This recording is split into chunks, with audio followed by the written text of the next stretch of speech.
Olá pessoal, tudo bem? No nosso encontro de hoje, nós iremos falar dos índices de avaliação de desempenho para a controladoria, ou seja, os CAPs, KPI, os CAPs financeiros.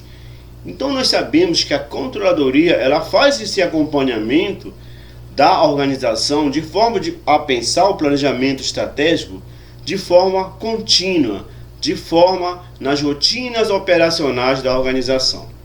Mas primeiro temos que pensar como é que esses indicadores de resultados funcionam.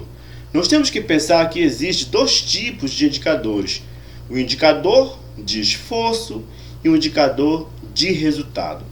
Então, meus queridos, primeiro nós vamos pensar no indicador de esforço. Como é que ele funciona?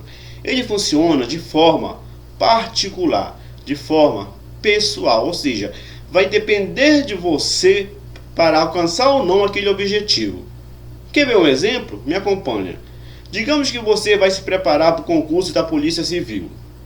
Tá? Então você tem que realmente organizar o seu tempo de estudo.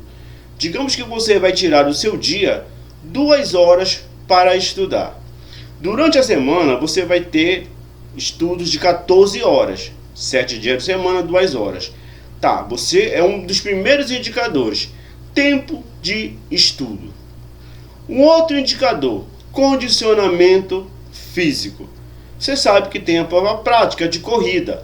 Então você vai ter que se preparar para esse condicionamento físico. Você vai tirar um outro tempo para fazer corrida, tá? Para praticar a corrida, para ver se o teu tempo, o teu condicionamento está de acordo com o que o edital exige.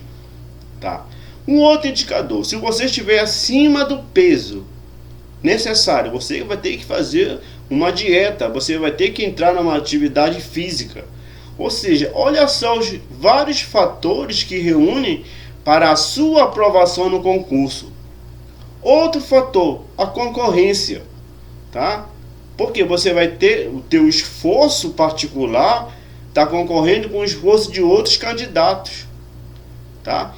Então, para você conseguir a aprovação, você tem que desdobrar o seu esforço. Você pode conseguir ou não a tua aprovação. E aí você vai trabalhar em cima disso, caso o resultado seja negativo. Tá? E aí, então este é um exemplo que eu trouxe para vocês de indicadores de esforço. O outro indicador, que são os indicadores usados nas corporações, nas entidades corporativas, nas organizações, são os indicadores de resultados, os famosos CAPs. Ou seja, esses indicadores irão avaliar o desempenho operacional da organização, como as organizações se mantêm no mercado. Agora um detalhe, os gestores não podem encher a organização de vários indicadores, senão vai confundir o seu corpo administrativo, senão vai confundir os seus resultados pretendidos. O interessante é que se trabalhe alguns indicadores de forma precisa para que se possa obter bons resultados. Tá? Então esses indicadores eles têm que ser trabalhados de forma coerente, de forma eficaz, de forma precisa. Então nós temos alguns indicadores financeiros que podemos considerar como de grande importância para auxiliar a controladoria a fazer este controle. Tá? O primeiro, vamos dizer, a margem do lucro líquido. É claro que toda organização deseja ter lucro. É claro que toda organização pretende vender. Tá? Então nós temos que ter esse cuidado que às vezes um lucro de 3 milhões, a grosso modo, pode parecer viável para a organização, mas de repente não é aquilo que a organização esperava, de repente não é aquilo que ela estava planejando, né?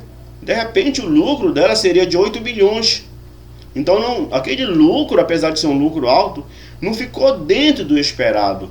Então esse é um indicador financeiro que serve para avaliar como é que está o desempenho de vendas da organização, como é a postura da organização, do seu faturamento diante do seu produto. Tá?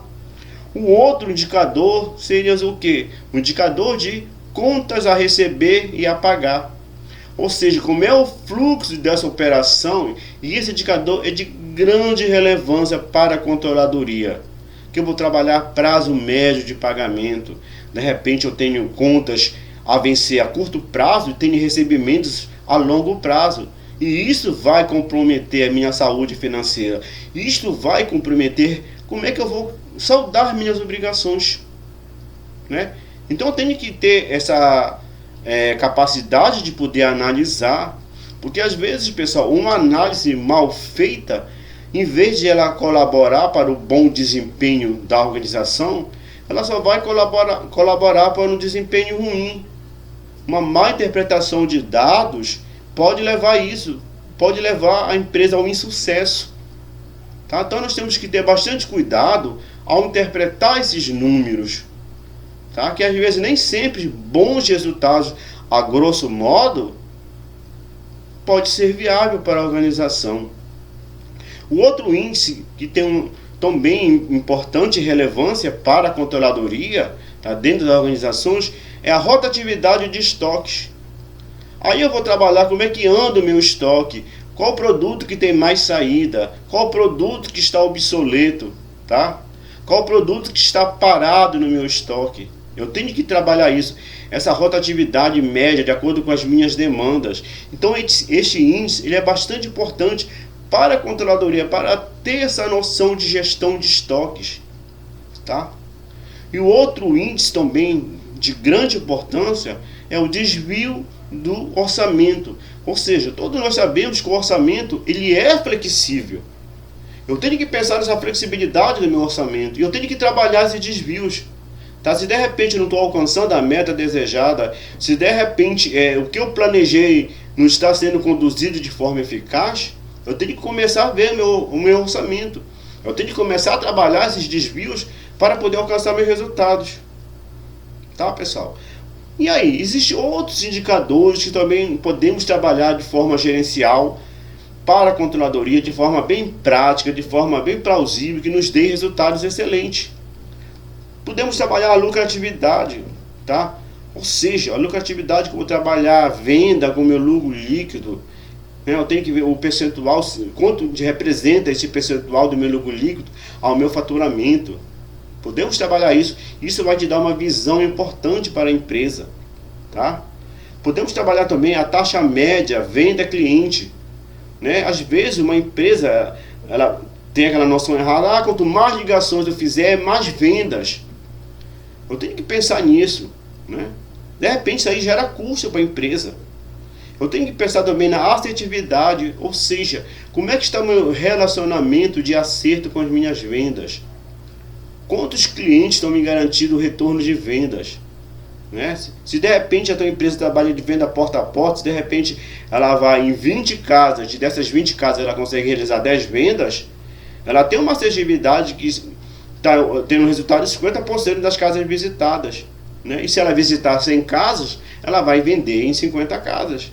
Ou seja, então a assertividade, ou seja, eu verificar como é que está esse sucesso da minha organização. E tem que trabalhar também prazos, pessoal. Isso é de grande relevância para a organização. Isso é um grande indicador, pessoal. Tá? E quando eu começo a trabalhar esse cap de prazo, eu estou tendo o que? Giro de capital dentro da minha organização. Como é que o meu capital está circulando? Se eu tenho recurso financeiro para quitar com as minhas obrigações. Eu tenho que pensar nisso. Tá? Existem também outros indicadores que também são de fácil acompanhamento, de fácil compreensão para as organizações e para a controladoria, tá? Ou seja, capacidade de gerar lucro. Ou seja, a minha rentabilidade operacional. Né? O que é que eu estou vendendo? O que é que representa o meu faturamento mensal, semestral, durante o meu exercício financeiro para a organização? O que é que eu estou vendendo à vista? O que é que eu estou vendendo a prazo?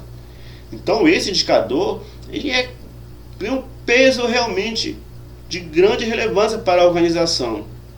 Um outro indicador também importante e fácil de ser compreendido, capacidade de gerar caixa. Aí nós vamos trabalhar, meus queridos, com índice de liquidez. Aí eu tenho que ter um cuidado aí. tá? Porque quando eu trabalho liquidez corrente, se eu tiver uma liquidez alta de R$9, tá, para cada R$1 de obrigação, eu tenho que pensar que quando eu falo em liquidez, eu estou considerando estoques que eu ainda não vendi, eu estou considerando duplicatas a receber que eu ainda não recebi. Então isto é um índice fantasioso, tá? É um índice que ele me dá um resultado, podemos dizer, fictício. Então eu tenho que ter bastante cuidado com esse índice de liquidez. Eu tenho que trabalhar realmente a capacidade de gerar caixa, excluindo, tá? Eu vou te ter o quê? Uma liquidez seca. É a melhor liquidez para eu poder trabalhar. Um outro índice também que eu posso trabalhar e é de grande facilidade. A interpretação do nome dele facilita entendermos esse giro, ou seja, os tipos de endividamento que a organização possui. Tá? Quando nós pensamos em endividamento com fornecedores, é um endividamento saudável, porque a empresa ela precisa de mercadorias para gerar os seus negócios. Então, às vezes, os fornecedores dão prazos pequenos, às vezes eles dão longo prazo, eles negociam taxas. Então, digamos assim, é um endividamento saudável, é um endividamento necessário para as organizações. Mas aí também nós temos os endividamentos com as organizações financeiras. Aí já é mais arriscado, pessoal. Porque nós estamos trabalhando com organizações financeiras, taxas de juros altíssimas, prazos longos, garantias. Ou seja, aí já coloca em risco os negócios da organização. Então esses índices eles têm que ser trabalhados de forma que possa nos dar condições de sabermos interpretar como é que isso funciona dentro das organizações. E a controladoria, ela precisa desses índices. Ela precisa que isso seja feito de forma pessoal, bastante compreensível, que tenha a compreensibilidade na hora de nós fazermos os relatórios de gestão. Então, os índices financeiros, eles trabalham com os indicadores de avaliação de desempenho, tá? Nós fizemos a diferença, que é um indicador de esforço, que ele parte de forma individual, que é diferente do índice de resultado, que está envolvendo vários fatores para nós atingirmos o resultado esperado, que a organização precisa sim desses indicadores, que a controladoria precisa desses indicadores para poder conduzir o processo de gestão dentro das organizações. Tá, meus queridos? Então este foi o nosso recado de hoje. Pega o teu material, lê, tá? Assiste este vídeo, faz tuas anotações, que eu tenho certeza que você terá um bom entendimento. Vá em busca, pesquisa artigos em sites confiáveis, em análises de eventos, em congressos, que falem sobre os indicadores financeiros. Irão te dar uma visão mais ampla de como é que eles funcionam. Dizendo a vocês, existem vários outros indicadores, mas esses são os mais comuns, os mais usuais, para que possamos mensurar a capacidade de desempenho das organizações. Ok, meus queridos? Um grande abraço e até o nosso próximo encontro.